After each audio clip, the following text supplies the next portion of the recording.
भाजपला या देशात करायचं. शिवसेनेची आज ताकद एवढीच आहे, ओळख एवढीच आहे. शिवसेना उद्धव बाळासाहेब ठाकरेंची एवढीच ताकद आणि ओळख आहे.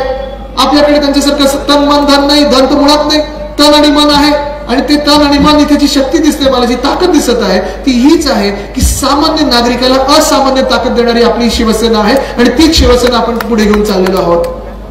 आता ऐकत होतो मी, समोरून जे गद्दार आहेत, उमेदवार म्हणून उभे आहेत, मला इथे 2-4 लोक आत्ताच तुम्ही बोलत होतात किती कमिशन कुठे कुठे घेतलंय, किती रुपये कुठे कुठे घेतलेत.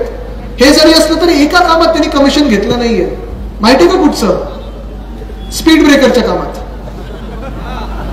मी दादांचंच भाषण ऐकलं होतं, मी काही बाकीचं बोलत नाही, मी तुमच्यातून जे ऐकलं ते 12 दुकानं अशी आहेत कुठची तरी मला वाटतं, त्याच्या बाहेर 2-2 बरोबर स्पीड ब्रेकर लावले, म्हणजे गाड्या हळू जातील आणि आत जातील त्याच पलीकडे. आणि मी परत ह्याच्यात जाणार नाही की कोणी काय करावं, कोणी काय खावं, कोणी काय प्यावं, तो त्यांचा अधिकार असतो. पण खैरे साहेब इथे आहेत, शनिवार बोललो की मला वाटतं आपण कुठच्या तरी मंदिरात असतं, प्रत्येक वाडी कुठच्या तरी मंदिरात असतं. मंदिरात नसलं तर लोकांच्या सेवेत असतात, देवाच्या सेवेत किंवा लोकांच्या सेवेत. हे खैरे साहेब आहेत. तुम्ही कोणाला मतदान करणार तुम्ही ठरवायचं आहे. आज आपण परिस्थिती बघतोय या महाराष्ट्र कमजोर करायला, महाराष्ट्राचा स्वाभिमान मोडून काढायला मिंदे सरकार आपल्या डोक्यावर बसवलेलं आहे. तुम्ही त्या मिंदे सरकारला आणि त्यांच्या उमेदवाराला मतदान करणार आहात का? आपल्यामध्ये तेढ निर्माण करणार, धर्माधर्मामध्ये तेढ निर्माण करणार, जिल्ह्यामध्ये वाद निर्माण करणार, पक्ष फोडला, 2 पक्ष फोडले, 1 परिवार फोडला, एवढी घाणेरडी वृत्ती घेऊन भाजप जी आपल्या राज्यात आक्रमण करत आहे त्या भाजपला तुम्ही डोक्यात बसवणार का? आपल्यामध्ये 2 गटांमध्ये भांडणे निर्माण करायची, गावागावात भांडणे निर्माण करायची, अशा लोकांना तुम्ही डोक्यावर बसवणार का? नाही ना.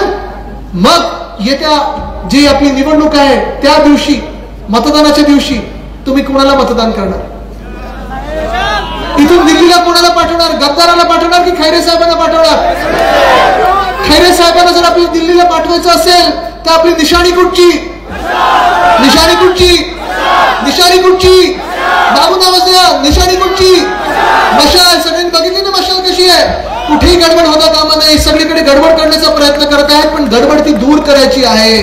आपल्याला मशाल पेटवायची आहे. आणि या देशात, या महाराष्ट्रामध्ये जो अंधार पसरलेला आहे त्याला एकच चिन्ह दूर करू शकतं, ती म्हणजे मशाल, मशाल आणि मशाल. धन्यवाद. जय हिंद, जय महाराष्ट्र, वंदे मातरम.